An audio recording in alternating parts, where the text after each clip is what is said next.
and has actually been extended and made bigger over the last few years, and it's not going to go. But when it wasn't here, it was a bloodbath, so that's why it's here.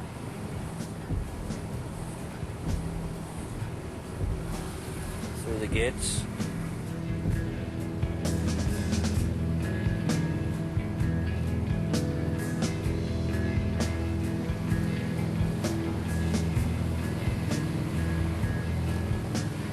It's not the most beautiful part of the world, that's for sure.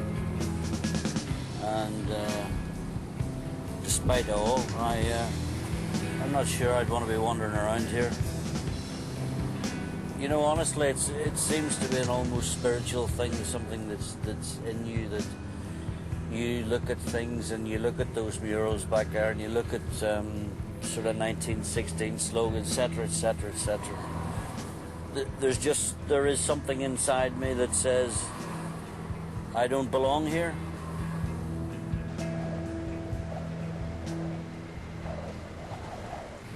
We're now literally in 2008 through the gates, back on, in inverted commas, home territory. See? The Northern Ireland Supporters Club, red, white and blue. It's just making me smile. It makes me feel right. I feel secure here.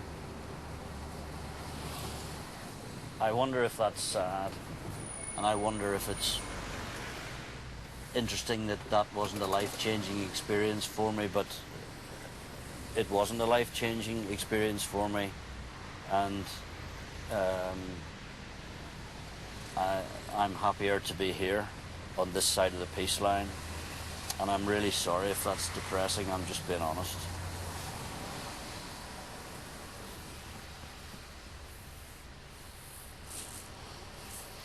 So should we go and have a beer in the Rangers Supporters Club?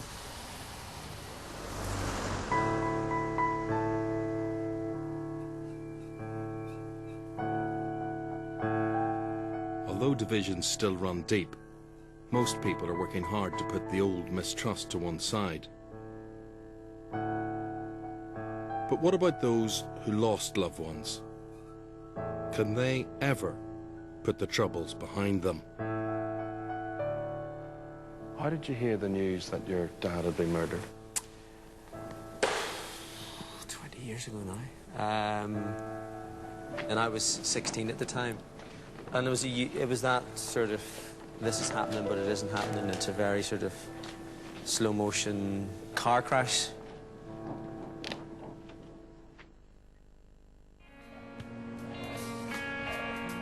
As the 70s give way to the 80s, there still seemed to be no prospect of an end to Northern Ireland's troubles. There were periods of time when I just thought, in my lifetime, there will never be a peace agreement, because I'd seen it shot down too many times. No side in the conflict was prepared to give ground. In the top security Maze prison, Republican inmates campaigned to be treated as political prisoners rather than common criminals. Their protests culminated when they went on hunger strike. In April 1981, the leading hunger striker Bobby Sands was voted in as an MP in a by-election, but died shortly afterwards.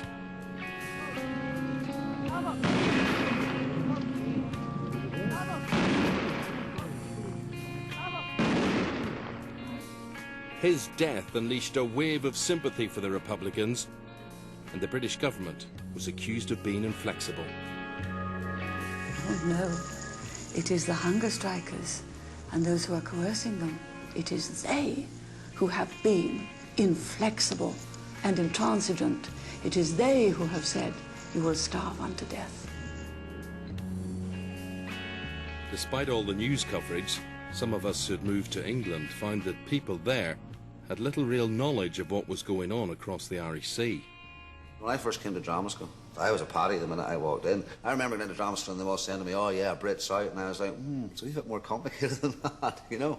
But it was actually quite an interesting, easy eye-opener into actually how they can just think of all of us as paddies put together, you know, right or wrong, whether or not that was a good thing or a bad thing. I mean, I was at drama school, and it was quite a good time to be there as an actor, because there weren't many Northern Irish actors around, and there was a lot of Northern Irish stuff, most of it complete rubbish, being brought out. You know what I mean? There was nothing worse. You always used to get these trendy knobheads from Watford writing plays about poor little Republicans and bad Protestants. It was just rubbish plays everywhere. But there was some good stuff, you know what I mean?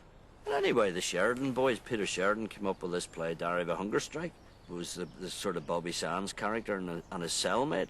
My agent phoned me up and he said, "Charlie, you're not going to do this, but I've got to run it by you." And he told me, and I sort of thought, if you want to be an actor, you can't go around hating people.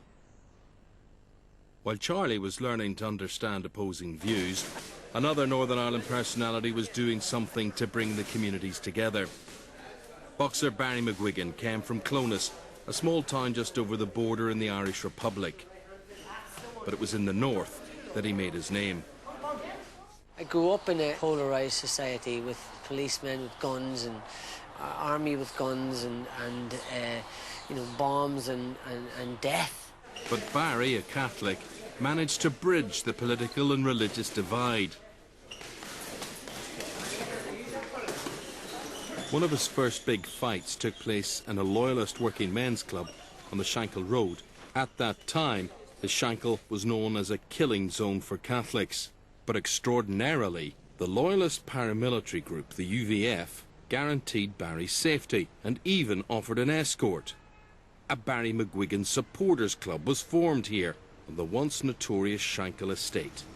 I met some of them. The fact, Barry, that you realised that you were welcome in an area that wasn't your background, your religion, did that then give you more of a responsibility that when you went into a ring to represent everybody in Northern Ireland and even Ireland? Yeah, well, that's I think that had a profound effect on me. There was enough badness around me, and I just thought, you know, it's incumbent on me that I do my bit to keep a bit of peace. And when you boys look back now and you founded the fan club, do you feel that you by finding that you did your bit, that in some way you just kept sort of 100%. into community relations going? And It happens to this day, yes.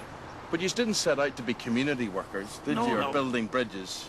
You're just fight fans. I think we started off alcoholics, and then we'll work from that, even. In 1985, Barry became world featherweight champion. But an even bigger achievement was his bringing together thousands of people from both sides at a triumphant homecoming through the streets of Belfast. Sadly, this show of Northern Irish solidarity was only temporary.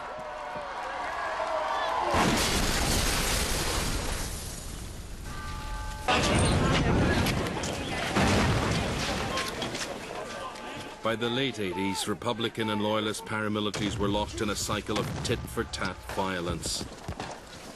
The result was an average of 100 deaths a year, many of the victims entirely innocent. This is the 1988 funeral of Jack Keelty, a prominent Catholic businessman shot dead by Loyalist paramilitaries who burst into his office. His son Patrick, here with his arm round his mother, was just 16 years old. How did you hear the news that your dad had been murdered? 20 years ago now. I was putting up posters for Comic Relief in school, and I thought I was being called to the headmaster's office because I hadn't asked permission for the posters to be put up.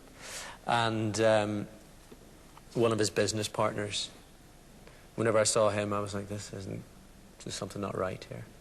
And they told me, and it was that sort of slow motion, weird. It's a bit like that car crash. People talk about a car crash when things are moving, but you're going, is that right?